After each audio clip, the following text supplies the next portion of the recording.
Now, the Deputy National Commissioner for Crime Detection, Shadrack Sibiya, joins us now on the line for a response on the claim. Daba, good afternoon, and good to have you this afternoon here on the Newsfeed PM. Let's get straight to it, Daba. A briefing has been held and allegations have been raised. Key to these allegations is that a criminal enterprise has infiltrated the entire criminal justice system and is actively working to undermine investigations. You are one of the people cited in this briefing as doing the bidding for the minister in interfering with the work of a political task team that has uncovered a lot of corruption that is happening within the Gauteng area, but also within the political killings themselves. What is your response? Good afternoon, Thabo, and good afternoon to the listeners at home. It is so unfortunate that we have to engage in an exercise like this that is meant to put the South African Police Service into disrepute. It is really disappointing, and we want to try and manage the damage caused already by not entertaining in the public platform what this man is doing to the South African Police Service.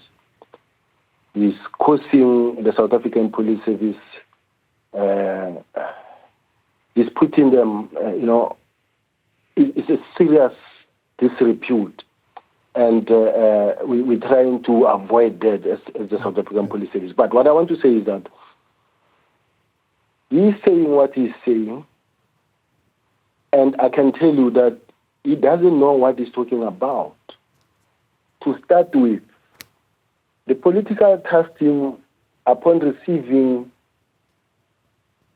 a letter from the National Commissioner, not from the Minister, it is the National Commissioner, Fani Masemola, who wrote me a letter telling me what he wants done and by when, not the Minister.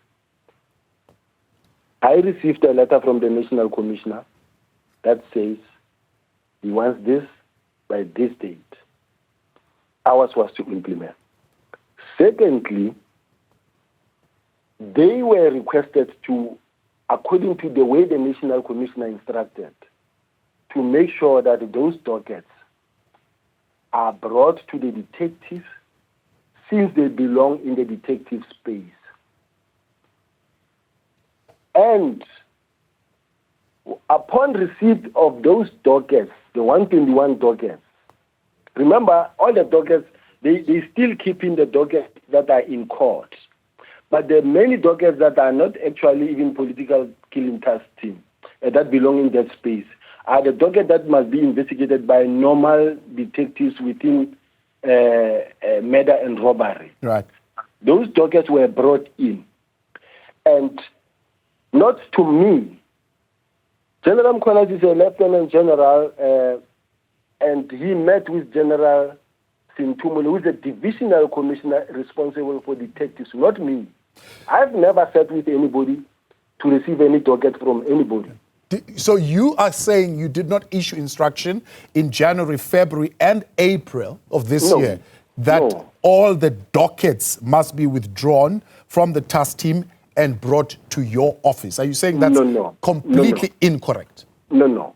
Remember, upon receipt of the instruction, let's say from the minister, in writing, to the National Commissioner, not to me. The minister communicated, rightfully so, to the National Commissioner. The National Commissioner's next level is to me, as a Deputy National Commissioner responsible for detectives, and say, this is your environment, I want this done as per the minister's instruction by this date, from the National Commissioner. Mine is to say to the Divisional Commissioner, this is what needs to happen. So the Divisional Commissioner, together with the political killing team, they worked under General Kumalo, who was just recently arrested. They worked with General Kumalo. They handed over, and there was a handing over process as instructed. This is what must happen.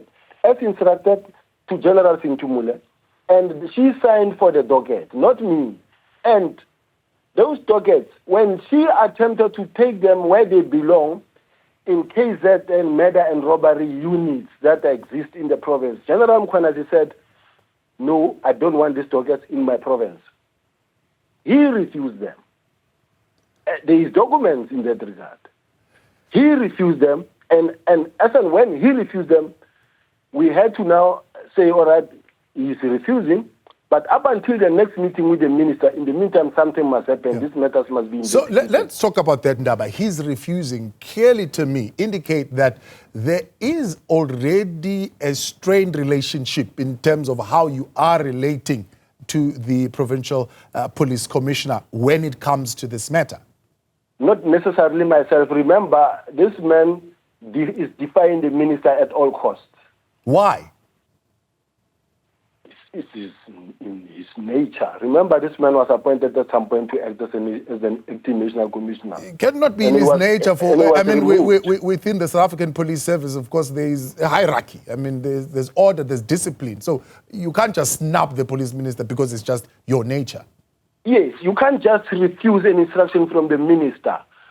And he's proud to say, even today, the political task team is not disbanded. That team is still operating because the only person who can give me that instruction is the national commissioner. The national commissioner wrote to me for it to happen. You met him on Friday. Did you raise this issue again with him? Met who? With Mkhwanazi. You said you just met him. You at least had a conversation with him on Friday. On Friday. Yes. We spoke on Friday. He called me. Right. And asking me whether I will be coming down to Durban, and we spoke so well. There was nothing like this. I'm so surprised and shocked to hear what Mkhwanazi is saying. You can ask him. We spoke on Friday. He was laughing. We were laughing. We were talking. There is communication here coming from a police officer. These are police, so these are not random individuals. These are, in fact, top-tier police officers. Mkhwanazi is not a novice when it comes to police work. He's giving us what is called proof of payments of monies that have exchanged hands. He's showing us communication, for example, that includes WhatsApp messages that speak about you having meetings with one Brown Mkhwanazi, and these have got to do with issues that are around procurement as well. So are you denying that this communication exists? I know it doesn't exist. I'm not involved in that. I'm not even involved in procurement.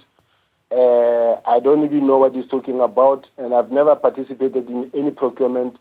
I don't know the people at procurement. So whatever that he's talking about, he must prove. He must, in fact, give it to you where I know about any payment that was effected to anybody or where I participated. I've never participated in something like that.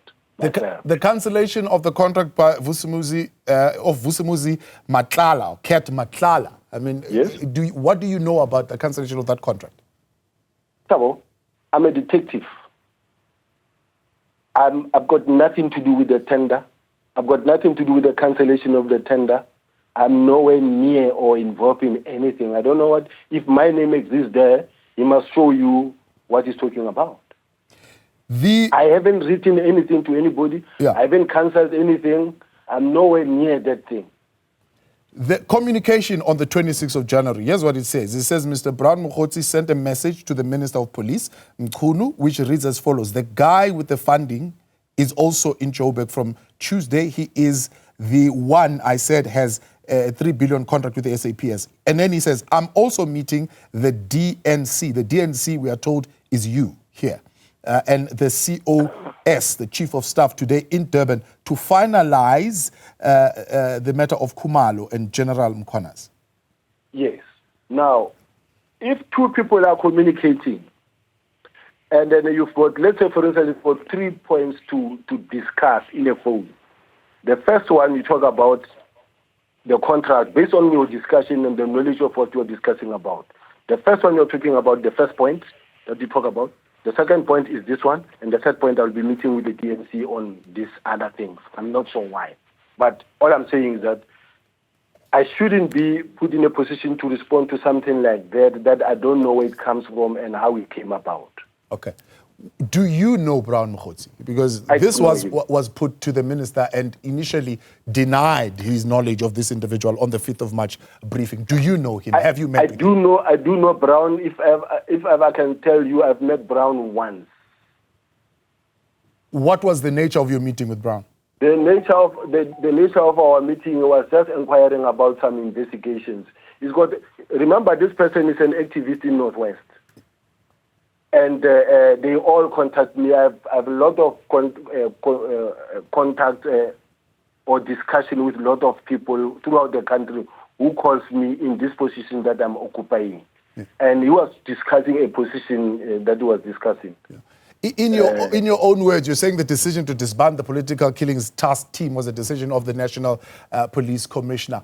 How could Brown Mkhwanazi have that letter in his possession that this was going to happen? No, I don't know. All I can say is that the discussion with Brown, I know him as Brown. The discussion with Brown and the minister, I'm not involved in it. I don't know about it. So you have never been given an instruction via the minister to meet with Brown Mkhwanazi or have any dealings with him? I can't give the minister an instruction. And I can't give... I'm saying, were you never given instruction by the minister to meet with Brown Mkhwanazi for any purposes whatsoever? Not at all. Brown has met with many politicians, many people. I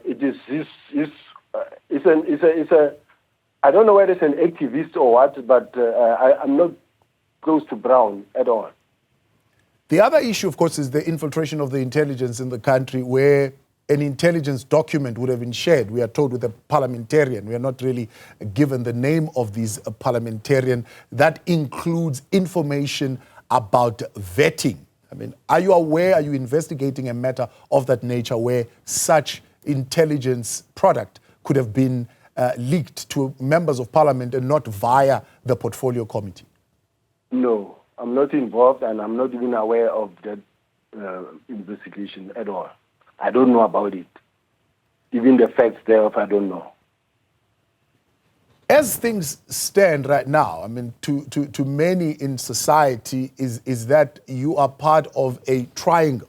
That includes Brown Mkhwanazi, that includes the minister, that includes this Mr. Nhlanhla, and there's been meetings that have been happening there. But the outcomes of that is that the entire criminal justice system has been infiltrated. How do you clear yourself from those allegations? Let's say, Thabo, Nhlanhla, I don't know. I met him when he came to my office, but let me say this to you. When Nhlanhla was given or awarded the tender of the South African Police Service mid-24, I don't think I was back at the police yet. I found it there. And the people of supply chain, and I'm also not sure whether it is during the National Commissioner, Fanny Masomola's time, but personally, as you know, my role is detectives alone. And when I came in, I was not even a DMC, I was a Major General responsible for organized crime alone. Up until I was then promoted. I don't know at what point did this man get this tender for mid-24. I'm not sure. But I can also tell you that the reason why he had to come to my office, I was acting as a National Commissioner in December. He says, I've been given a letter by Public Works to occupy the hospital building at the college since I'm the one providing health services to the department. But I'm being prevented from occupying that building. And now I'm here to understand why can't I occupy that building since I have the letter to occupy that building from those that are responsible to allocate such buildings, which is Public Works. Right. Then he then said, yes, he came with a lawyer. And they left correspondence that I had to take to the National Commissioner. I said to them, let us wait for the National Commissioner. And then I'll take it up with him. Because I was just 18. When the National Commissioner came, I went and discussed with him, and the National Commissioner said, Public Works is not going to tell us Public Works is not going to tell us who to give the building to or who to allocate the building to, because we are in charge and this is our building, the police. And I also conveyed the same message that side. So remember that I'm just a detective, but at that point in time I was the acting National Commissioner. All right. And that is why these are the things that happens when you are in a position, especially acting in an acting capacity. You can't avoid it.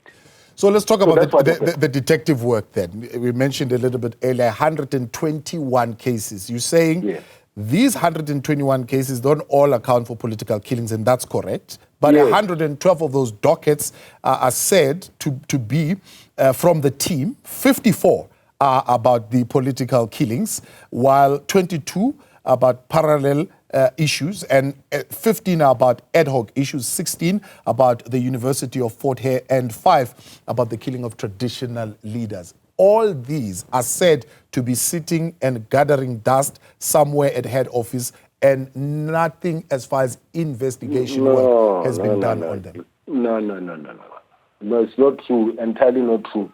Ask him now where the Fort Hare University method is with the political killing task team that he is controlling, and yet is not even in control of it. But the youth dockets are with political killing task team. They are not with us. Remember, these are dockets that are at court. And something to bring to light here, you must know that the same team that he sent of the political killing, that is investigating at the Fort Hare University, they took money from the first suspect, accused number 1, who is in court in Fort Hare. The accused number 1 deposited money into their accounts, and the hotels were paid for them. And this is matter that is being investigated by the DPCI. They must tell you all these things, because they come here and they want to pretend that they are clean. And they took money, and there's evidence in that regard. Money was paid into their account. The clothes were bought for them. So the minister, when he says, we have to disband this thing because a task team is an ad hoc thing. These cases, we have established units that must deal with this type of crimes. Now, we have murder and robbery unit. When murder is being committed, you don't take it to murder and robbery unit where it belongs. You give it to some people that must run with it on a continuous basis. And yet we have a unit that is now no longer doing the work. Now, the minister said, we have murder and robbery units that must deal with this thing. Let these dockets, all of them, go to the respective units that must investigate them. And that the minister did through the National Commissioner. The National Commissioner is the one who implemented. You see?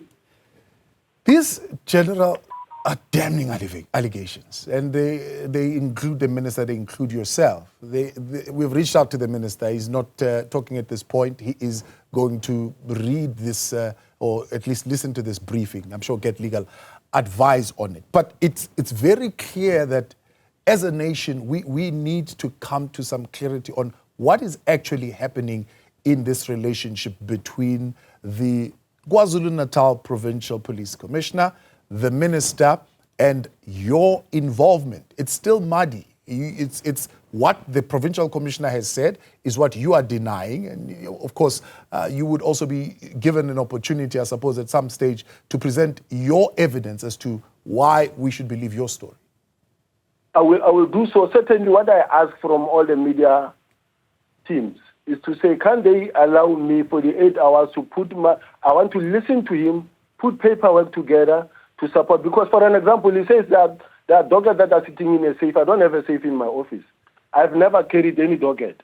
The docket that he's talking about the drugs and everybody, I don't know who's investigating them. I've never contacted any investigating officer. I've never interrogated or interviewed anybody. I'm not involved. He's talking about a gun. They have a rogue unit they created that they gave two Vianos, or what do you call it, these black kumbis. They went to kidnap a forensic expert at home at night and forced him to open the forensic lab and then to go take the files, certain files. And they took a firearm that was already tested there, and positively so. There was a positive report that identified that firearm. Instead, they say they took it to KZN again to be retested. But when they get to KZN, they provide a different firearm. Now you understand that we are in a situation, we are in a mess by this so-called task team that is behaving like a rogue unit. Yeah. And now I'm saying to you, I'm not involved in any of those things. All of them, I've never questioned anybody. Even those dockets that are saying they are gathering dust, they are not in my office. I don't have dockets in my office. Yeah. You can ask. There's a General Sintumula who is the divisional commissioner, who is the one handling these matters, together with a major general who is in her office. These are the people that are dealing with this case. I'm not investigating the cases. I'm not directing them. But by that assertion, I mean, just listening to you, they're saying there's these things, they've taken money, they were bought clothes, they went and hired a combi, went and abducted somebody illegally from crime intelligence and so on and so forth. That means they were also being investigated. Was there an imminent arrest of the provincial police commissioner? The one is investigated by DPCI, and then the DPCI, they're in consultation with the NPA. The investigation is at an advanced stage. They are aware. The other one where they went and kidnapped the forensic auditor, the forensic investigator from home to go and open the offices. They seized files. They took their laptop, and then we don't even know what they changed from the laptop. They confiscated a laptop of a forensic expert, and they took it to KZN. Now, that one is being investigated by IPID. There are 4 cases that I know are being investigated by IPID against the same team. Now, I can tell you that this is just a private force, a rogue unit that is existing, that is there. They've been running around trying to obtain a warrant of arrest because they're trying to push me out of the system, but because there's nothing that I'm doing wrong. That's why they are not able to get a warrant. Lieutenant General, I'll ask again, was there an imminent arrest of the KZN provincial commissioner? I don't know about it. But you can see that he's reacting to something and is trying to divert attention from something. His approach and his reaction is worrying. Because I was talking to the man on Friday. Why all of a sudden Saturday the man called a press conference and we want to know what is going to happen. The man comes here wearing task force uniform with people carrying guns. This is drama that the police don't need. You are putting the name of the police into disrepute. It's so unnecessary. There's procedures to deal with this thing. There's a national commissioner who must actually deal with this situation. There's also the minister, not to go stand in front of the cameras and then... this is an indirect threat. It can't be allowed to go on like that. This behavior... What do you mean by an indirect threat? Why do you need people carrying rifles there and wearing camouflage uniform? It's no longer in task force. He's a provincial commissioner. Why is he wearing that task force uniform? Are you saying that the provincial police commissioner has gone rogue?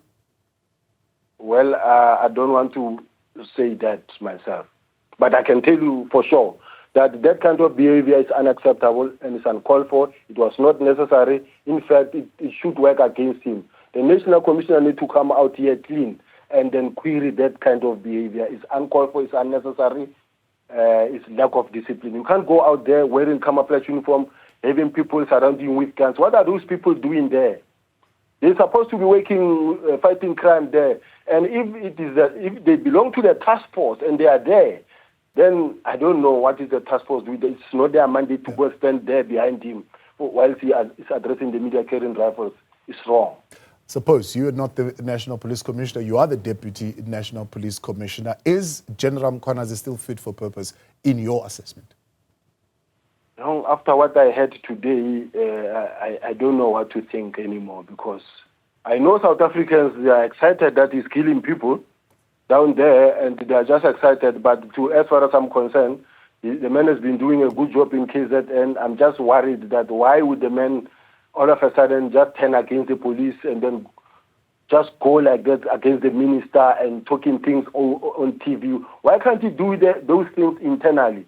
Now we are the talk of the town. The whole country is buzzing because of what he said. Twitter, media, everybody wants to talk to me. I'm forced to respond to things that I shouldn't be responding to. And if you don't respond again, it's like now, Mkhwanazi is okay.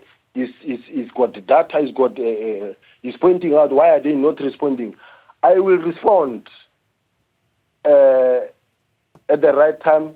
I'll go meet with my legal team, but because it's still happening, it's like a wildfire that I must still extinguish myself. But I can tell you, Thabo, this was just carefully planned by certain people sitting in a corner, and he's part of the conspirators.